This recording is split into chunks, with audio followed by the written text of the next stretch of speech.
जो लोग सपने देखने की हिम्मत रखते हैं वह पूरी दुनिया बदलने की ताकत रखते हैं।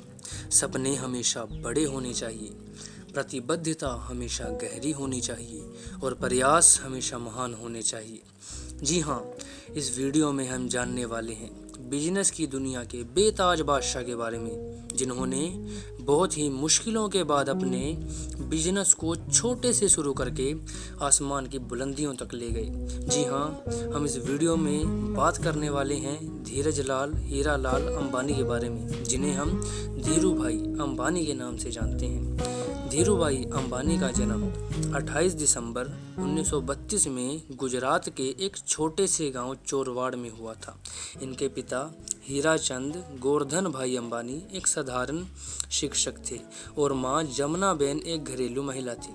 इनके 2 भाई और 2 बहनें थीं। घर में पैसों की तंगी के कारण इन्होंने फल बेचना, भजिया बेचना, पकोड़े बेचना और अन्य कई छोटे मोटे काम किए, किंतु इन कामों में सफलता न मिलने के कारण धीरू भाई अंबानी ने अपने बड़े भाई रमणीक की मदद से यमन देश में नौकरी करने का फैसला किया। उन्होंने 2 साल तक शेल कंपनी में पेट्रोल पंप पर नौकरी की और अपनी योग्यता के बल पर मैनेजर की पोस्ट पर पहुंचे। वह शेल कंपनी में 300 रुपये वेतन में नौकरी किया करते थे, पर उनका दिमाग हमेशा बिजनेस की ओर चलता था। वहाँ काम करने वाले वर्कर्स को 25 पैसे में 1 कप चाय मिलती थी, पर धीरू भाई अंबानी महंगे होटल में जाकर 1 रुपये की चाय पीना पसंद करते थे, क्योंकि उस होटल में बड़े बड़े व्यापारियों का आना जाना चलता रहता था और वो ऐसा इसलिए करते थे ताकि वे उन व्यापारियों की बातें सुन सके और बिजनेस मैनेजमेंट को सीख सके। तो जब यमन में आज़ादी के लिए आंदोलन की शुरुआत हुई तो वहाँ स्थित सभी भारतीयों को अपनी नौकरी छोड़नी पड़ी थी।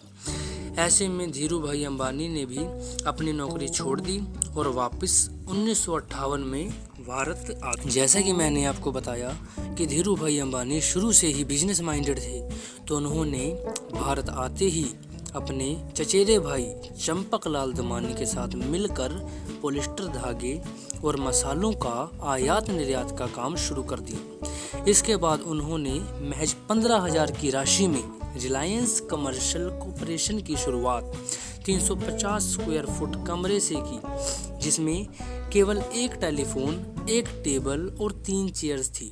शुरुआत में उनके पास केवल 2 ही वर्कर्स थे, क्योंकि धीरू भाई और चंपकलाल के स्वभाव और बिजनेस करने के तरीके में बहुत ज़्यादा डिफरेंस था। तो 1965 में उनकी यह साझेदारी टूट गई।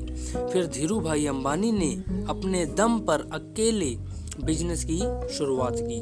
तो धीरे धीरे धीरू भाई अंबानी को कपड़े के बिजनेस की अच्छी नॉलेज हो गई थी और अच्छा मौका मिलते ही उन्होंने 1966 में अहमदाबाद के नरोड़ा में एक कपड़ा मिल बनाई।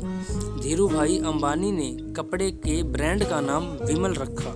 1980 के दशक में धीरू भाई अंबानी को पॉलिस्टर फिलामेंट यार्न निर्माण का सरकार द्वारा लाइसेंस मिल गया। इसके बाद धीरू भाई अंबानी ने पीछे मुड़कर नहीं देखा। भारत में इक्विटी कल्ट शेयर मार्केट की शुरुआत का श्रेय भी धीरू भाई अंबानी को ही जाता है।